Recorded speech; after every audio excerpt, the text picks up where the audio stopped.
Tonight, Mr. James Mason stars in Painted Veils from Studio One at CBS.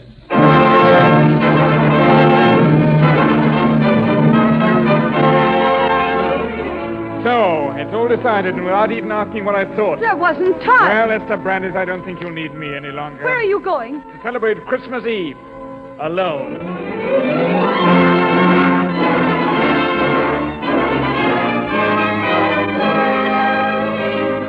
With a moment from Painted Veils by James Huneker, we invite you to Studio One. A full hour of dramatic entertainment from radio's most celebrated playhouse. And now, to introduce tonight's great story, here is the director of Studio One, Fletcher Markle. Tonight, our story is a kind of carnival Christmas card in red and purple. Painted Veils, based on James Huneker's memorable and magnificent novel, is the portrait of a woman, Esther Brandis, the beautiful and perverse. But it's also the portrait of a man, Ulick Inverne, and of a city, New York. New York, when it was a big, small town entering the 20th century, the New York of 5-cent beer and Little Egypt, of Mark Twain and Lou Chow's and John L. Sullivan, and of grand opera that was very grand indeed. A town that was gay and young in the bright days before it grew into the sky. And tonight, starring as Ulick Inverne in Vincent McConnor's version for listening of Painted Veils, we have with us one of the most exciting and exceptional personalities in the world of motion pictures, Mr. James Mason. And with Mr. Mason, you'll be hearing Mercedes McCambridge as Esther Brandis, with the soprano magic of Eileen Farrell recreating Esther's singing voice. Kathleen Cordell plays Mona, and as Paul Goddard, Everett Sloane. Herewith a Christmas card from Studio One. Pleased to begin.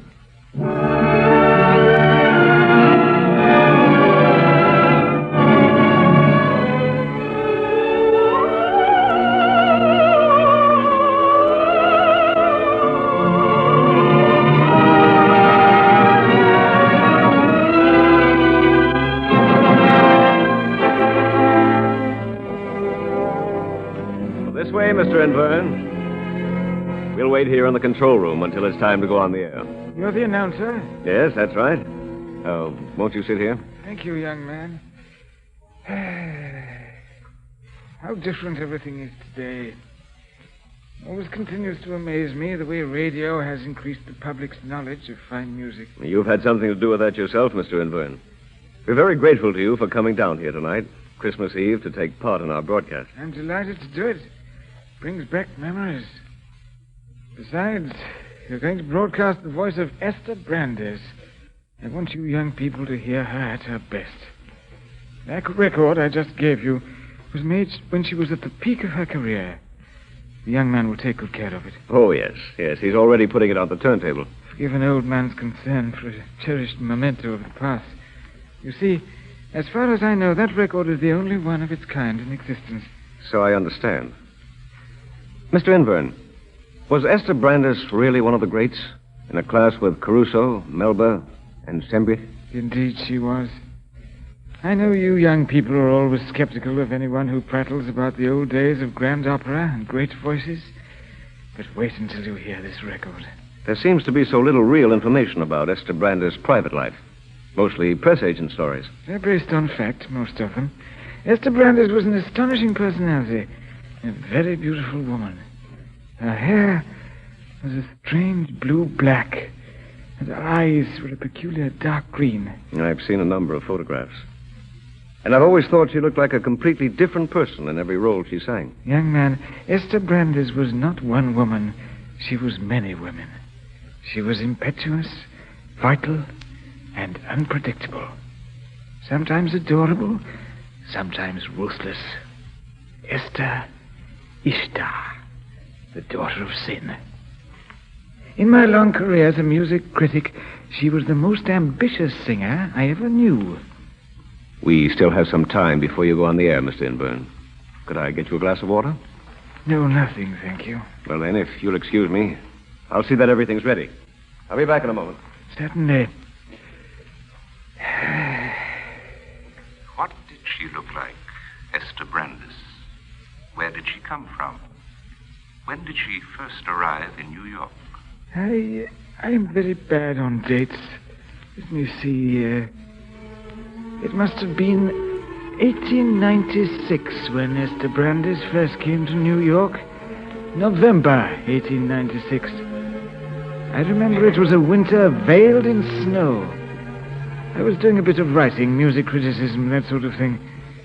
In those days, most of the city's musical life was downtown. Esther had engaged a room in a boarding house run by a French couple over in the Chelsea section.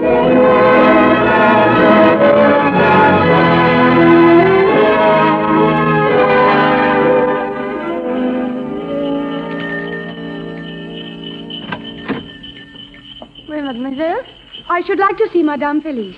So, and who are you? My name is Brandes. And I am Madame Felice. Welcome, mademoiselle. Come in out of the snow. Papa, Papa! Oui, chérie, I come. Bring in mademoiselle's luggage. This is Papa Felice, my husband, Mademoiselle Brandes. Enchanté, mademoiselle. This way, Mademoiselle Brandes. Your roommate will not be free for several days. Oh, but I wrote you. I am very stupid about such matters. Somehow I did not think it was until next week. But I've no place else to stay.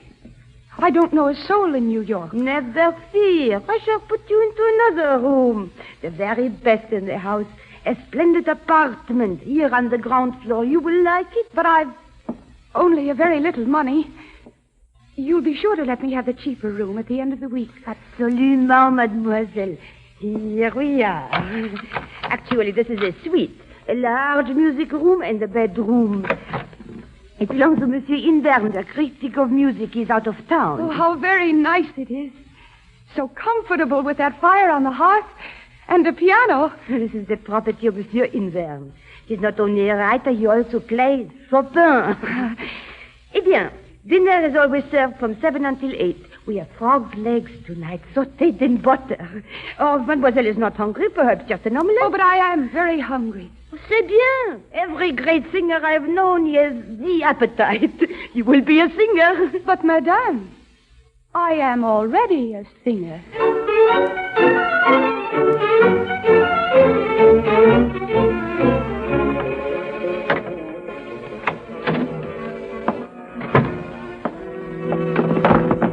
Last, who's been moving my furniture about? What's happened here? Who are you? What are you doing in my room? I might ask you precisely the same question. In fact, as soon as I light this chandelier, I shall ask you. Ah, very attractive young lady. You get out of here. This instant. I shall call Madame Felice. But this is my room, and you're in my bed. You? Then you're... But Madame Felice told me you were out of town. Madame Felice. The last time I went away, I found all three members of a string trio occupying my quarters when I returned. What do you play, the cello? I am a singer. A singer? Well, what's your name? Esther Brandes. There's a very beautiful actress in Paris called Martha Brandes. Is she also a great actress? No, not as great as alluring. Are you American? I was born in Virginia. There's no trace of Southern in your accent. It's a certain softness, nothing more. My father was a Dane. My mother a French woman. Ah, well, that explains it. And what sort of a singer do you think you are? I don't think I know. A dramatic soprano. Indeed. Very large order. I mean to accomplish it. Well, let's hear you sing. What do you mean? Simply that. Let's hear you sing. Do you understand English? I speak 5 languages. Very well. Get out of bed and sing for me. At this hour? It's not yet midnight. But my voice... My throat's asleep. Permit me to decide about your voice. Well, put something around your shoulders. Come along. I've always heard that music critics were insufferable. If you're any good, you shouldn't mind singing in the middle of the night, standing on your head, or any other way. I don't mind at all. It's just that you're so... Never mind what I am. Let's hear you vocalize.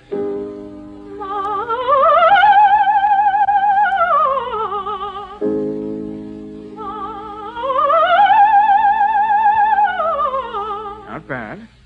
Really, you're exasperating. What do you mean, not bad? I mean, not bad. Do it again.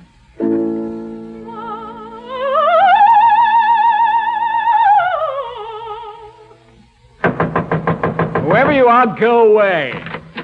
What's all this Oh, noise do in go here? away, Madame Felice. Oh, Monsieur Inverne, you have returned. I have indeed returned and found this young lady asleep in my bed. Monsieur, I regret it very much, but tonight you must sleep on the sofa in the back parlor. I find Mademoiselle Brandes another room in the morning. Thank you. Good night, Mr. Invern. Good night, Miss Bradley.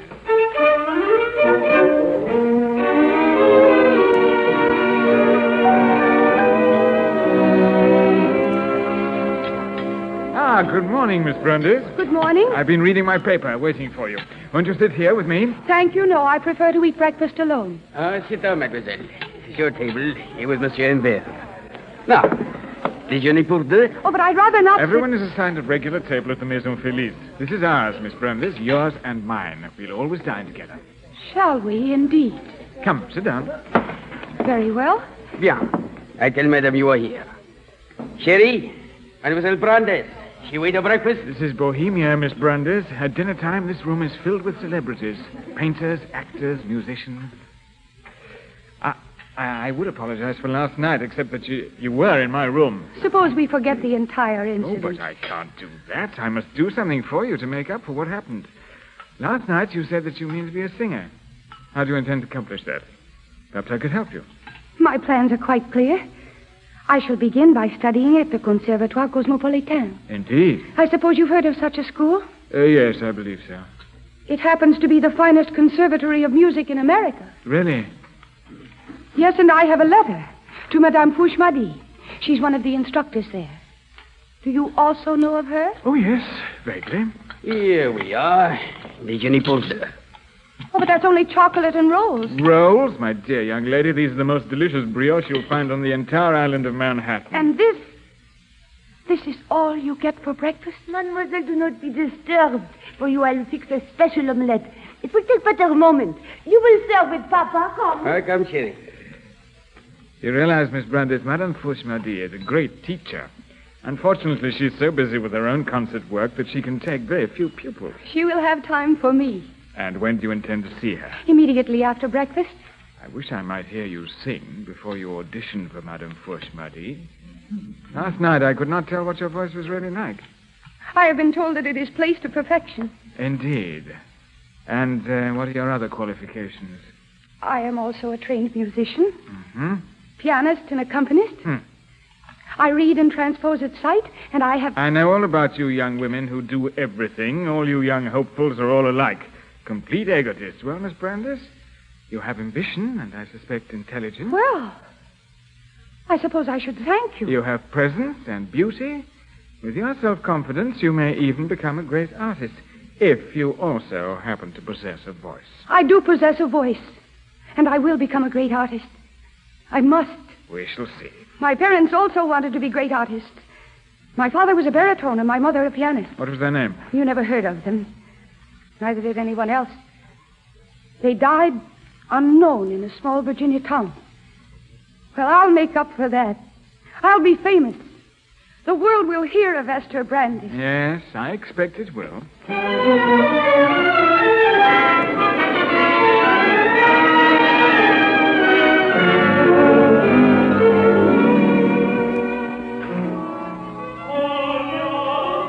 Dear Mademoiselle Brandes, this letter recommends you very highly. Madame Fouchemadi, for years I've dreamed of coming to New York to coach with you. In a moment, one of our accompanists will join us. Then I shall decide whether you shall study with me or another member of our staff. Oh, but I must study with you, personally. We shall see. I am busy. Madame? Here you are, Victor. Will you close that door, please? Oui, madame. I was engaged when you sent for me. Victor, you are going to accompany Mademoiselle Brandes. Enchanté, mademoiselle. Monsieur? What can you sing? Anything from Buttercup to Isolde. Oh, please, no Wagner. Then what do you know? Moi, mademoiselle? I know everything. Name what you wish to sing and I shall accompany you. Preferably something French if you wish to please him. What about Plaisir d'amour? Ah, plaisir d'amour. Oui, oui.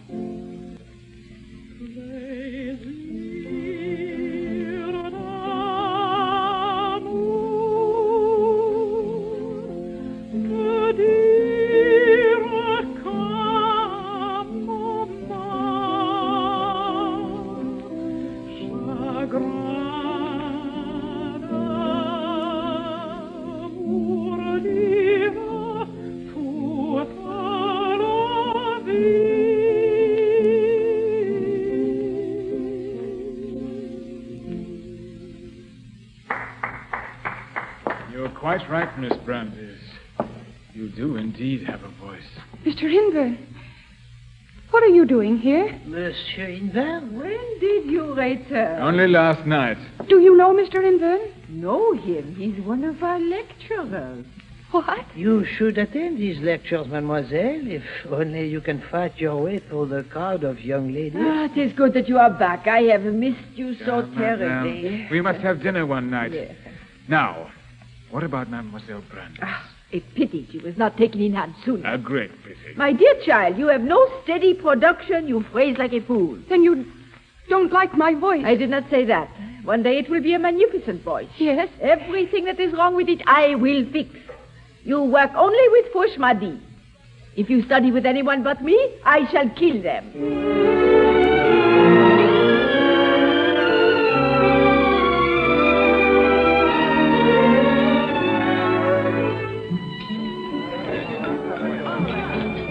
Oh, this is a wonderfully exciting place. What's the name of This it? is a very famous restaurant. It's called Luchal. Oh, yes, my father ate here once, years ago. He always talked about it. Luchal's is an excellent place for any sort of celebration. And this is a real celebration. I'm going to coach with the great Madame Fouche-Madi. Me, Esther Brandes. I'm celebrating quite another thing. Are you, Mr. Invern? Yes, I'm celebrating my meeting, Esther Brandes. That's very sweet of you. Especially after I was so rude. Not rude, spirited. You could never be a singer without spirit. Now, I'll order the wine. This calls for champagne. Then we might have roast goose or saddle of hare. Hello, Ulrich. Mona, what are you doing here? Is your brother in town? No, I'm with some friends. We just came in and I had to speak to you before we found our table. This is Miss Milton, Miss Brandes. How do you do? I didn't mean to interrupt, Miss Brandes, but I want to find out whether or not Ulrich was going to the opening night of the opera next week. Nellie Melba's singing Marguerite. Melba in Faust? But of course I shall be there. Oh, then I shall see you. We'll have a rendezvous between the acts. Who's taking you? Oh, I suppose my parents. They have a box. Good night, Miss Brandes. Good night, Miss Milton. I'll see you at the opera, Ulrich. I'll look for you. What did she call you? By my first name, Ulrich. Ulrich? Ulrich Invern. It's rather a strange name. Who is she? Her brother and I are old friends. She's very beautiful. And very young. Obviously, you didn't expect to see her tonight. No, I certainly did not. And just as obviously, she hoped you'd say you were taking her to the opening of the opera. That, of course, is quite impossible. Oh? Why? Because, my dear, I'm taking you.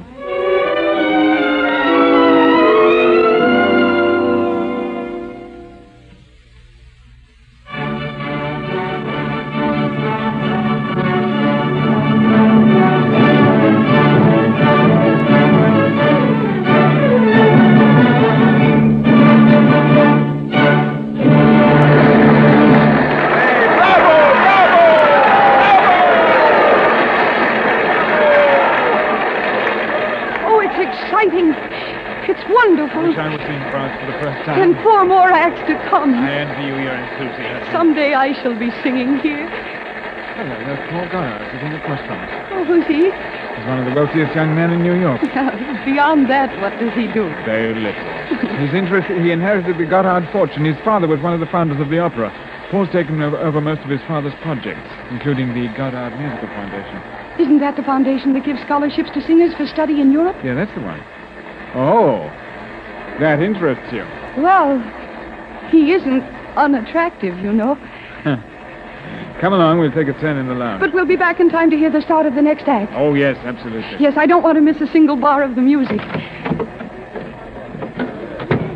think Nellie Melba's put on weight for us. Won't this thing soon be over? Over. To listen to Jean Doresti all night. People don't like opera. Frankly, I hate it. You know, the orchestra was magnificent. But some of the singers weren't too good.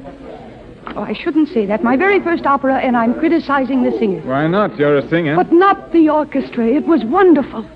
I would like to sing with such an orchestra. And so you shall someday, this very orchestra. Hello, here's Paul Goddard. Well, Ulrich, I thought you were out of town. Got back last night. May I present Mr. Goddard, Miss Brandes? I've been watching Miss Brandes all evening. In fact, she's ruined the opera for me. Have you been told, Miss Brandes, that you're the most beautiful woman in the entire Diamond Horseshoe?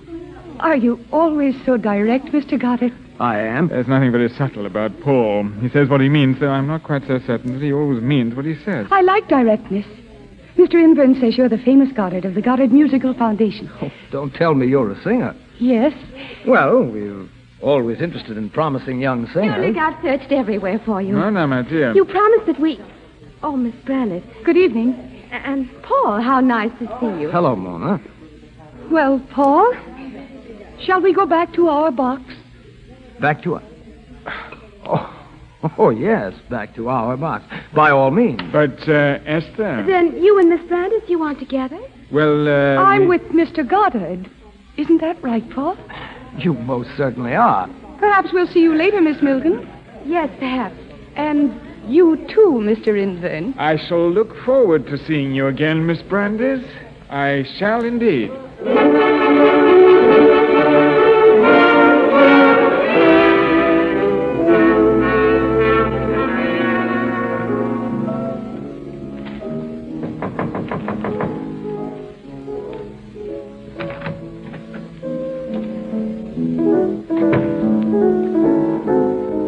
You know, for a music critic, you play Chopin rather well. My dear young lady, apparently you're above all the ordinary rules of courtesy. Oh, you're still angry about last night. Mr. Goddard only took me out for supper. We went to Churchill's The and... details of your evening with Paul Goddard need not be recited, if you don't mind. You are angry. Angry? I'm furious. I've never been so angry with a woman in all my life. I do not like being made a fool of, Miss Brandis. Oh, forgive me, I had no intention Let of us attempt to forget the entire incident. I was hoping you would say that. I wouldn't want you to be really angry with me. You're too important to me. I need your help. Last night you seemed to think Paul Goddard would help you, but apparently he did not surrender to your charm. Today it is I who can be useful. No, I won't let you be angry. Not today. You see, Madame Fouchemadi has given me my first operatic role to study. I need you to help me with it. Of course you do. There's so much you can tell me. Madame says you know more about how a role should be interpreted than most singing teachers. Did she say that? Yes, you will help me, won't you? Please, Yulik, please. What's this role you're supposed to study? Traviata. Yes, that'd be a good one for you. Yes. Then you will help me. Someday I shall write a book about Esther Brandis. It'll be a study in ambition. I shall call it Painted Veils. Now, don't ask me to explain why, but because I shan't. Very well, I won't ask. I brought the score of Traviata with me. Let's see it. Here we are. Now, to prepare you for the role of Violetta, to get a copy of the Dumas play. Yes. You must study the Lady of the Camellias, study her mind, and above all, her heart. Now, supposing we begin the recitative from Act 1. Alfredo has spoken for the first time of his love. Now he's gone. The faint lights of the dawn silvers the city of Paris, and Violetta sings Our Force Louis. The one of whom I dreamed. The one of whom I dreamed.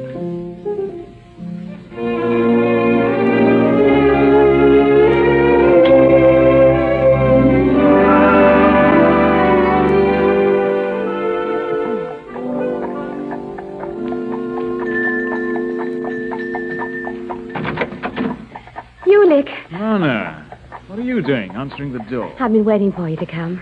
Never mind, Mary. It's Mr. Inburn. Tell Mama I've gone out for a walk. I don't want to go for a walk. It's beginning to snow. We won't go far. Just here in the square. Look, I have the key to the gate. What'll your mother say? You and I locked in Gramercy Square. She'll say it's most proper. We'll be walking inside of her window. Really, Mona, you are a headstrong child. I am not a child. That's why I wanted to talk with you this afternoon. I'm sick of being treated like a child. I'm nearly 20. Lots of my friends were married before they were 20. Here we are. You're entirely too young to be thinking of marriage. I'm going to speak to your brother about you when he comes home for the holidays. But he's not coming home. Then I shall write to him. Now then, Ulick Inburn, you can't escape. We're locked in Gramercy Square. Just the two of us. Mona, why did you send me a note asking me to call this afternoon? And why have you brought me here? I had to talk with you where no one could interrupt us, especially your operatic friend. By the way, Paul Goddard's seen quite a bit of Esther Brandis. You are a minx. Ulick, I've got to know. Are you in love with Esther Brandis? You've no right to ask such a question. I shall die if you love her. I shall. Why are you talking like this? Because I'm in love with you. But you can't be. I can be. And I am.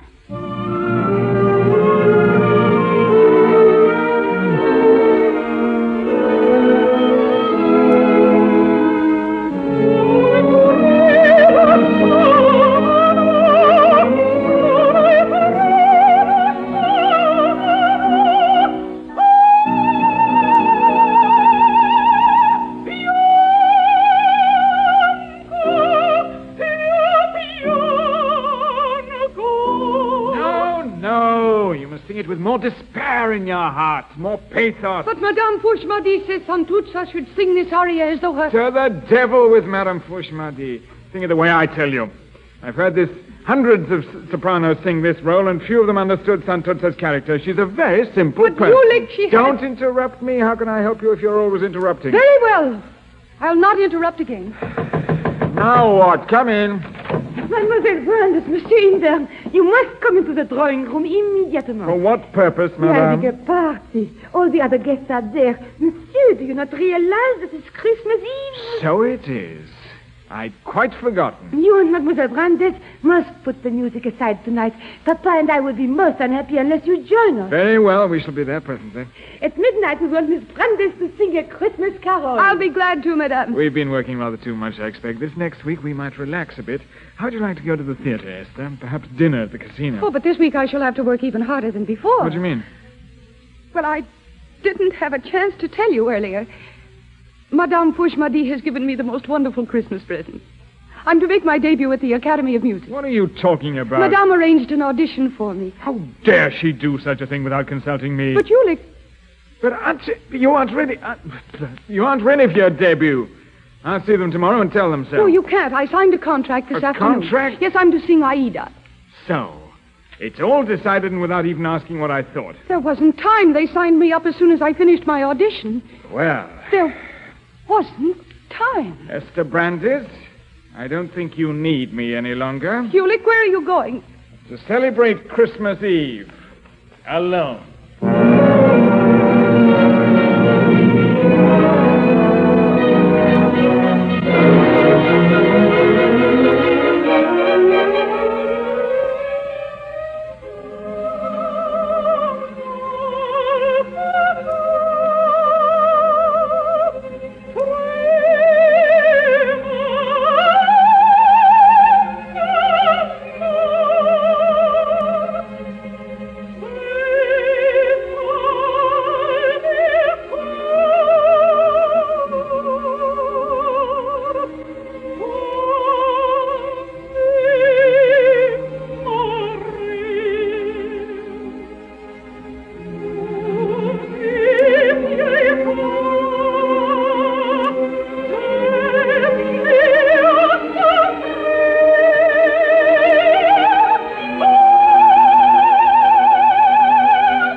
This Brandes girl is magnificent. Yes, quite a voice. Discovery of yours, isn't she? Well, you might say she's a protégée of mine.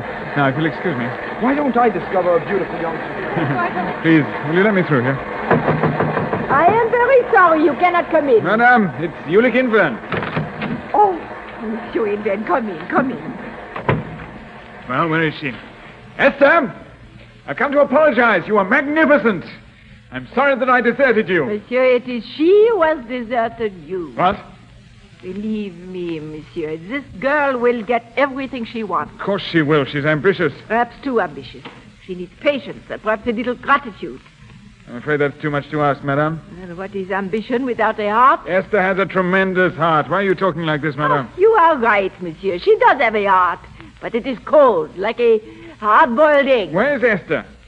She has gone with Monsieur Godard. With Paul? Our little songbird has won a scholarship from the Godard Musical Foundation. I knew she would. Where's he taking her? He is driving her to the ship. Esther is sailing at midnight to study in Europe. And she left no message for me? She had other matters on her mind, my friend. I, for one, shall never forgive her. Oh, yes, you will. With a voice like that, we'll all forgive her.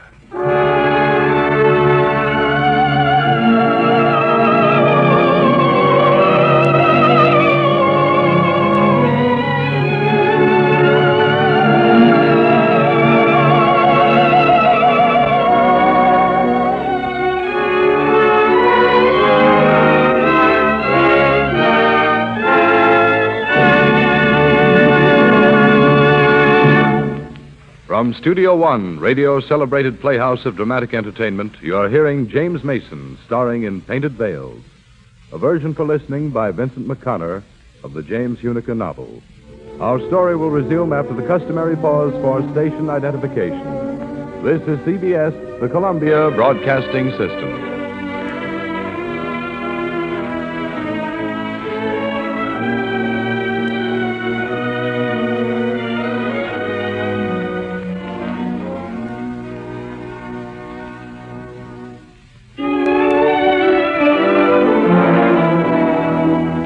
From Studio One, we continue tonight's full-hour dramatic entertainment.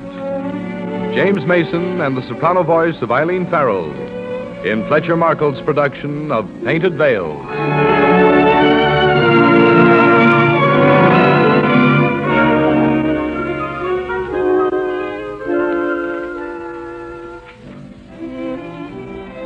And when I get married, I want a tremendous house and dozens of children. Ulick, you haven't heard a word I've said. Sorry, Mona. No, as a matter of fact, I haven't. What were you saying? It wasn't important. At least not to anyone but me. Well, you two having lunch? Oh, won't you join us, Paul? Oh, Goddard, I thought you'd gone to Europe. Well, whatever made you think that? I heard you went on the same boat with Esther Brandis. Oh, the way stories get around. Just because I drove Esther to the dock, everyone apparently thought I sailed with her. Actually, I've been up to Boston for several weeks on business. I hope you'll deny the whole story the next time you hear it. I shall. I certainly shall.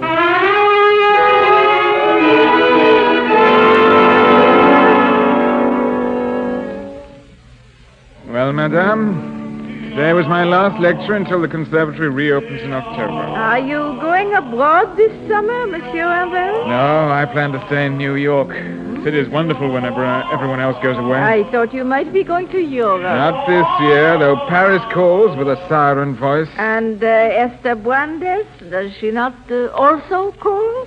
Esther Brandes. That's like a name from the past. I had a letter from her last week. Really? She has already sung in London, Munich, and Milan. The critics are prostrate at her feet. That's what she wanted. Some Bavarian princeling has even fought a duel over her. Esther would like that. Monsieur Inverne, you were not in love with her, were you? Yes. I'm afraid I was. But you are not anymore. Huh? Not anymore. No. That is good. Why'd you say that, madame? Esther Brandes will never have time for love. She is too ambitious. She will consider a man as she would a pair of new gloves. Now you're being too harsh. Her eyes glitter, but they will never glitter with tears. You are perhaps fortunate, monsieur, that she went to Europe. Yes, I suppose. But let me warn you, build a high wall before she returns. And do not leave so much as a crack in it, or she will sweep you off your feet again. That is all she would need, one small crack. I've already built my wall, madame, and it's very, very high.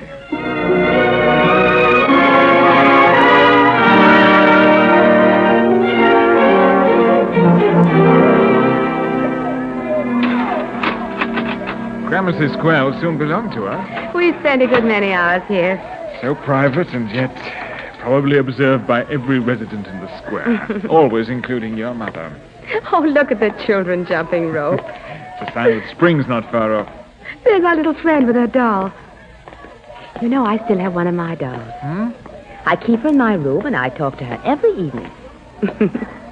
She knows all about you. And I thought you said you were not a child. I'm not. My doll is my child. Your dream child? My dream child. Remember Charles Lamb and his dream children? I should like to have some dream children. How many? 5? 6? Oh, no, 2 would be quite enough. A boy and a girl. What would their names be? Now, let me think. Names are so very important. How about calling the boy Desmond? Desmond? It's one of my names. Ulick Fitzgibbon Desmond Invern. Oh, that's too much name for anyone. Yes, it is. All right, we'll call him Desmond. And suppose we call the little girl Grana. Well, why Grana? Oh, don't you remember? The white horse that belonged to Brunhilde was called Grana. Yes, I also remember the white horses in Rosmer's home. They always foretold trouble. This is not a horse we're naming, a child. A dream child. Desmond and Grana. Our dream children. Yes, my dearest. Your dream children.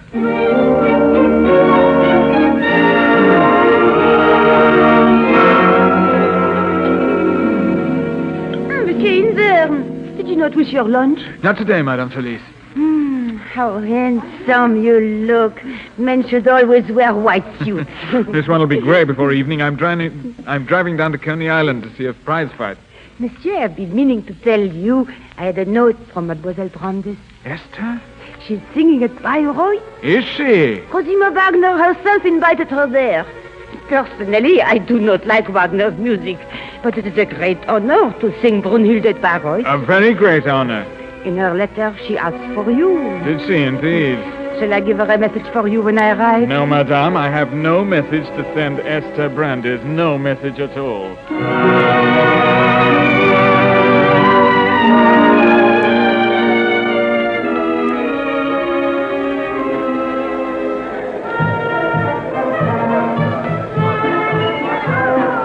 Ulick Invern! Oh, well, I never expected to see you at a prize fight. Might amaze you. They arrange all the way from corned beef to Chopin. Well, this has certainly turned into quite a fight. Yes, I never thought this new man would last 10 rounds against the great John L. Sullivan, much less 30. There! He's down! He's getting up again. Get on your feet! On your feet! He never will. He's finished. No, he can't be. See, he's getting up again. He's on his feet again. We seem to have the same tastes, you and I. Prize fights and the fair sex. Oh, do we? At first it was Esther Brandes, now Mona Milton. Mona? Yes, I'm very fond of her. I didn't know, old man. You're serious about Mona, aren't you? Well? I've been seeing her at various social gatherings. Yes, she mentioned meeting you quite frequently. Her father is on the board of directors of a company I'm interested in. Oh, I didn't know. Now that I've found out how you feel about Mona, I'll try and avoid seeing her. That's hardly necessary. Hello! It looks though my man's got his second wind. But let me tell you, Invern, if you weren't serious about Mona, I'd ask her to be my wife. Paul Goddard, that man about town thinking of marriage? Why not? I've got a huge house that's been empty ever since my parents died. I'm bored, living alone. I want a home, a wife, and children. Yes, if you weren't serious about Mona Milton, I'd marry her tomorrow. Hello, what's happening? Oh, looks like John L. Sullivan wins again. So, my man lost. Better luck next time. Yes, there's always a hope, isn't there? Next time.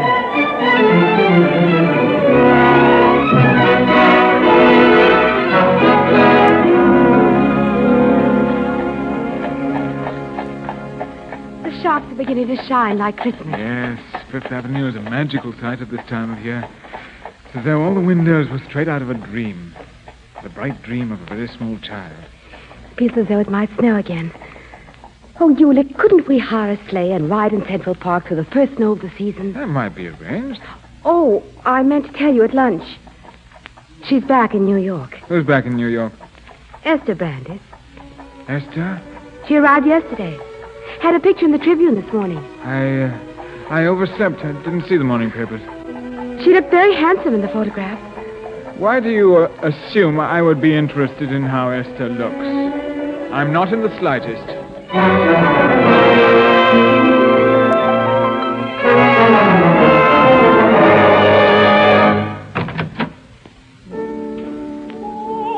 Oh, Monsieur Inver. Good evening. That voice. Hey, Esther Brandis, she's back. A voice. It's more wonderful than ever. I have no ear for music, monsieur. All I want is a quiet corner where I can read my evening paper. More wonderful than ever.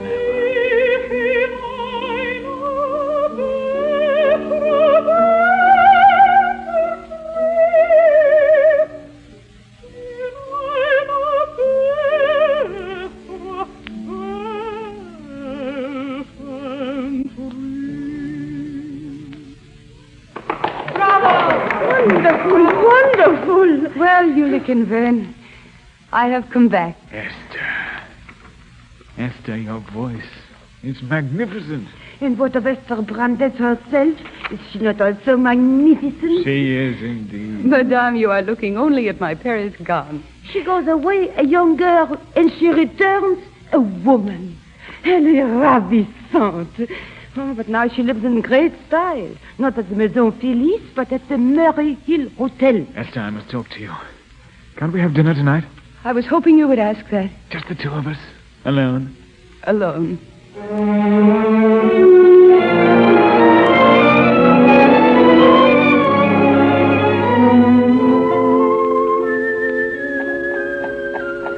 Look, darling. It's just beginning to snow. Snow? It can't. But it is. See for yourself. I promised to go a sleigh ride in Central Park. Well, some other snow. Yes, dear. It has been a happy evening. I'm forgiven, then. Forgiven? For running off to Europe. For all the other selfish things I did. You're forgiven. Utterly and completely forgiven. Ulick, I need you more than ever. That's why I've come back. Even with my appearances in Europe, I still feel inexperienced. There's so much I have to learn. Well, this is a new Esther Brandis. Darling, we're almost at my hotel, and there's something I want to tell you. You didn't bring a husband back from Europe? Oh, heaven forbid. Then nothing else matters. Oh, yes, this matters. It matters very much. I'm to make my debut at the opera. When? Which opera? Christmas Eve. La Forza del Destino. Good! Leonora's a fine role for you. Perfect. But you must help me. Madame Fouche-Madi will coach me, but you must also work with me. We'll start tomorrow. Characterization first, then into the music. Oh, my darling, I knew I could depend on you. We must work especially on the Pachi Pacho Miodio from the last act. Yes, I know. That's the difficult aria, but you have the voice for it, big and rich and wonderful.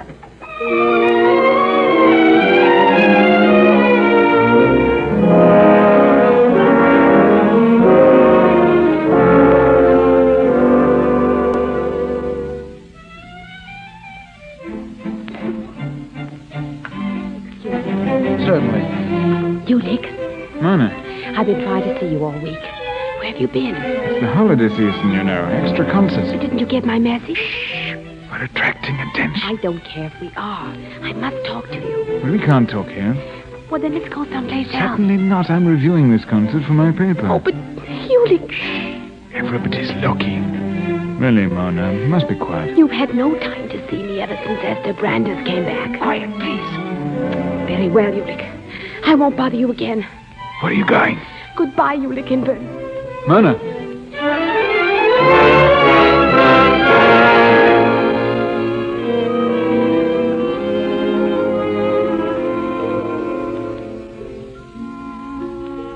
It's good to sit here before the fire. Forget about the opera for one evening. For a little while, you've suggested a woman who is not also an operatic diva. Tell me, how is your novel coming? Novel? What are you talking about? You're writing a book about me. Don't deny it. Madame Felice told me. Ah, she's such a gossip. You told me yourself before I went to Europe. You were going to call it Painted Veils. A good memory. What does that mean? Painted Veils. My heroine calls herself Ishtar. Ishtar. It's an exciting name. She, too, is an opera singer. As intriguing and as tantalizing as that other Ishtar. That Babylonian goddess, the pure in heart who wore the 7 veils. The book will, I hope, be a sort of modern parable. Naked nerves, mighty music. May I read it? This parable? Someday. Ever since you left for Europe, I've been working on it. And it was one way to forget you, to write about you. It made it easier not to write letters. What shall we do tonight? What about dinner at Moretti's? Then half an hour at one of the music halls. Wonderful. Perhaps Costa and Beals. After that, we might hire a carriage and... Monsieur Inverne. Come in, madam. Come in. Oh, monsieur, a carriage has come for you. The driver says that Monsieur Milton sent him. Mona's father? Mademoiselle Mona has been hurt in an accident. You are to come immédiatement.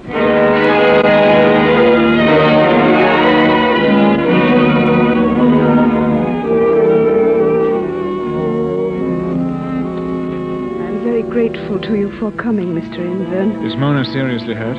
We do not know. The doctor will return in the morning for another examination. If you'll come upstairs, please. Certainly. This way.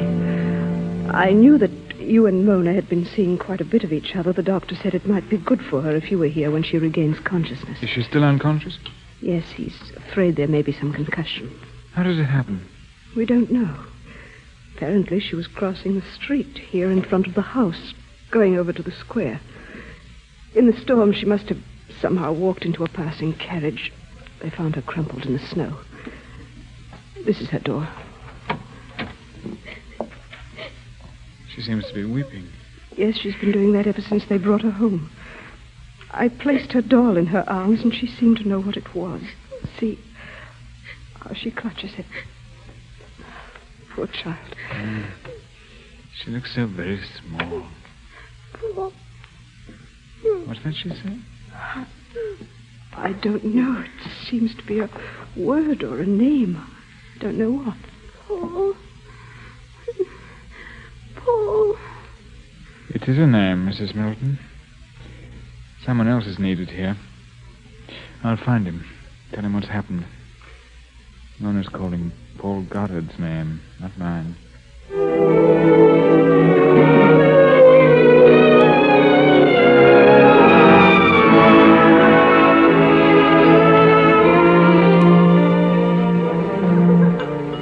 Paul, I found you. Hello, Inverne. Hunted all over the city for you. What'll you have to drink? Haven't time. Mona's been hurt in an accident. What? Badly hurt? I've no idea yet. When she's regained consciousness, she asked for you. Oh, but I haven't seen Mona in weeks. Not since you and I... She's in love with you, Paul. With me? But what about you? Never mind about me. I've got a carriage waiting outside. Take it and go to her. This is a side of your character I never suspected. Frankly, I never suspected it myself. Well, thanks, Inverne, for everything. Good luck to you.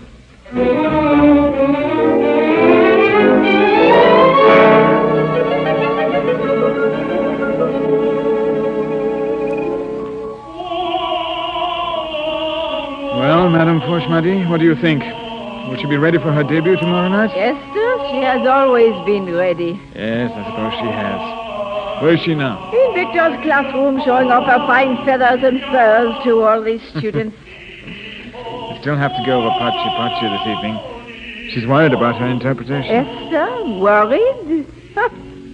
She knows very well that the debut will be perfection. What are you saying, Madame? Oh, she sang Pachi for me last week. Toss it off as though it were an exercise. She tells you that she is worried so that you will work with her. I warned you last year to build a wall around yourself. So I did. A high wall. Well, my friend, your wall has tumbled down.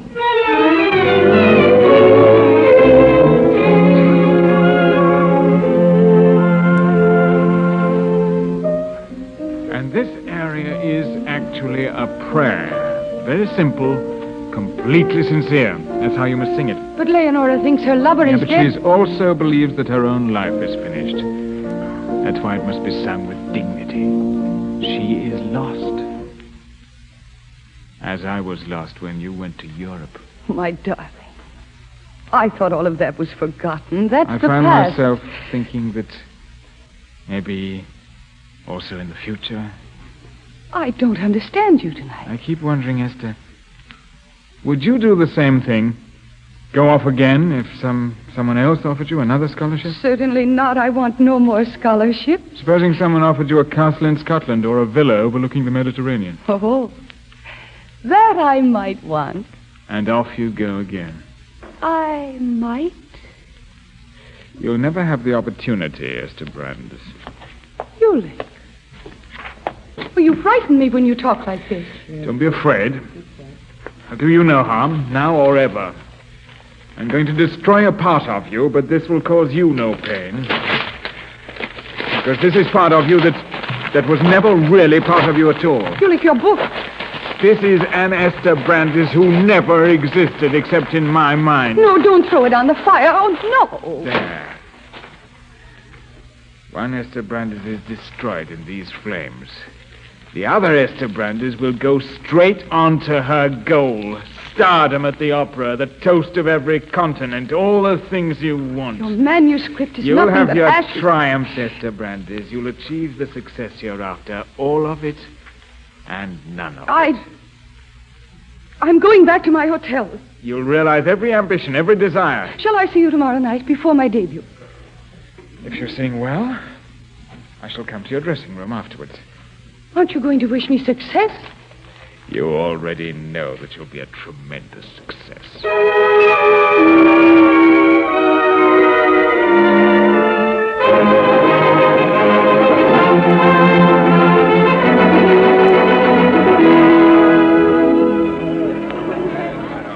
Inver. Ulick Inver. Hello there. Ulick. Hello. Mona. Didn't expect to see you tonight. After all, it's Christmas Eve, and I had to hear Esther Brandes' debut. How enchanting you look. Yes, doesn't she? Paul, tell him. Tell him what? We're to be married in 2 weeks. I'm very happy for both of you. Ulick, I hope you and Esther will come to our wedding. Mamma plans nothing elaborate, just a few friends. Of course I'll come. Now we'd better find our seats before the overture starts. Ulick, won't you have supper with us after the performance? No, thank you. I got to see Esther. We'll bring her with you. We'll go to Churchill's. Sorry, not tonight. Can't you see he has his own plan? Oh, I'm sorry. Oh, here, dear, this is our box. Good night, Ulick. Bless you. Both of you.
Magnificent. Magnifique, mademoiselle. Even Papa stayed awake. Never before has he kept his eyes open for the whole opera. Phyllis, would you see who that is? Oui, mademoiselle. Oh, I must go back to the Maison Felice. We are having a little party in your honor. Madame Felice. Monsieur Inverne. Come in, darling. I've been waiting for you. Tell me, how was I? You know very well you were magnificent. Oh, of course she was, but she wishes to be told. Now I must get home. Mademoiselle, promise that you will join us later. Yes, I'll stop by for a few minutes. You also, Monsieur Inverne. We will expect you both. Thank you, Yes, Felice. yes, we Thank shall you be very there. much. I had to say I'd go to a stupid party or she never would have left us. Then, you aren't going to be there later? Certainly not. I have other plans. Kiss me, darling. No, Esther. I'm sorry. We aren't going to have another scene like the one last night. There's an old saying, in the heart of every prima donna there's a broker. Instead of stocks and bonds, my dear, you deal in emotions. You use them as a form of exchange with which to pay your personal bills. I don't think You I are like this. indeed a prima donna, made of harps and marbles. You've no right to talk that way. You expect everyone to fetch and carry for you. Anything from a paper of pins to a human soul. Miss Brandis, are you there? If I should go on seeing you, being with you, I'd come to hate you, Esther Brandis. We'd hate each other. And that's something I couldn't survive. Your hate would devour much more than your love. I had planned to take you out to supper tonight to toast you and wine and adore you. You needn't bother. I'd already promised to have supper with Prince Ludwig. You know, I find myself curiously detached. I don't care. Not at all. I'm not angry, not jealous. Have supper with your fat prince. Live your life, Esther Brandis. I shall. Don't worry. You belong to the world, not to me, not to any man. And yet you will always belong to me, as you can never belong to anyone else. Whenever you sing, no matter where you are, you'll always be singing to me. You'll always be remembering. Yes, Esther Brandis, in a certain way, you'll always belong to me. Forever. Now, your adoring public is waiting to sweep you off your feet. Ulick, I'm sorry. And here they are, Esther Brandis. I give you your public. No, Ulick, don't go. No. Magnificent. You shall. Farewell, Esther Brandis. Farewell.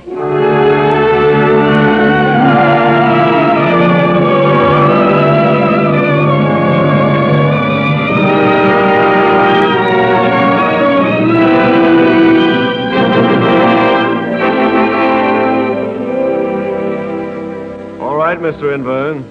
It's time to go on the air. Thank you, young man. We'll go out into the studio now. Fine. I was just sitting here, thinking about Esther Brandis. You asked me what she was really like. I've been thinking back to that first day when she arrived in New York City. Oh, here we are. You can sit at this table. Thank you. It's just midnight. Christmas, 1947. Well, Merry Christmas. And to you, sir. I'll sit here across the table from you. As you talk, we'll start playing the record of Miss Brandis' voice. Excellent. Here, 10 seconds and we're on the air. You have your script? Just a few notes I wrote down. Now, which pocket did I put them in? Here they are. 5 seconds. You'll signal when I'm to start talking. Certainly. Now, you must be quiet for just a second. I won't say a word. Good evening, ladies and gentlemen. Tonight, midnight, Christmas Eve, we are privileged to broadcast the voice of the great American opera star, Esther Brandis, on a unique recording from the private collection of the noted music critic, Ulick Inverne. It was he who discovered Esther Brandis and coached her in many of her greatest operatic roles. Mr. Inverne has graciously come to our studios tonight to say a few words of introduction. Mr. Inverne. She was a great artist, Esther Brandis. Yet, curiously, through the years, she came to be known, especially to recent generations, not as a great diva, but as one who sang a simple hymn of faith, Silent Night. Esther Brandes sang Silent Night every Christmas Eve, sometimes from Paris, on other occasions from South America, Chicago, or from a ship in mid-ocean. Tonight, once again, we are to hear the voice of Esther Brandes as it was recorded more than 25 years ago. As you listen now with me, I wonder if you, too, will hear her voice, not as it sounds on the record, but as it sounded many years ago. Young and glorious. The voice of Esther Brandes.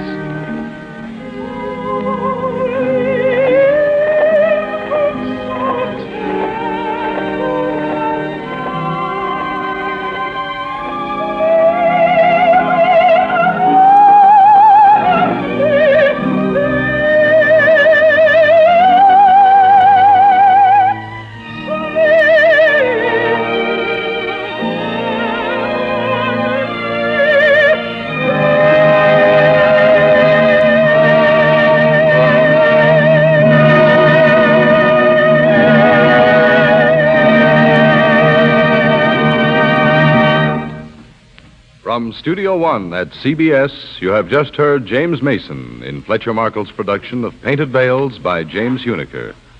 Another full-hour dramatic entertainment from radio's most celebrated playhouse.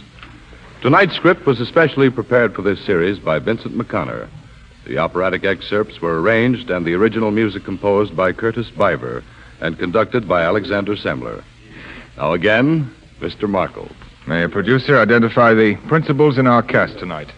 In the foreground, Ulick Inver was played, of course, by Mr. Mason. I'm sorry. Mr. Brandes? Was Mercedes McCambridge, and Esther's singing voice was impersonated by Miss Eileen Farrell. Mona Melton. Was Kathleen Cordell. Paul Goddard. Was Everett Sloan. Madame Felice. Was Hester Sondergaard. Madame Fauchard-Hardy. Was played by Lily Valenti. Actively assisting were Grant Richards, Hedley Rennie, Miriam Wolfe, Robert Dryden, Louis Quinn, and Gregory Morton. Next week from Studio One, Edna Ferber's Pulitzer Prize-winning novel, So Big. Our star, Joan Blondell. Theme up. This is CBS, the Columbia Broadcasting System. End of recording. Tomorrow...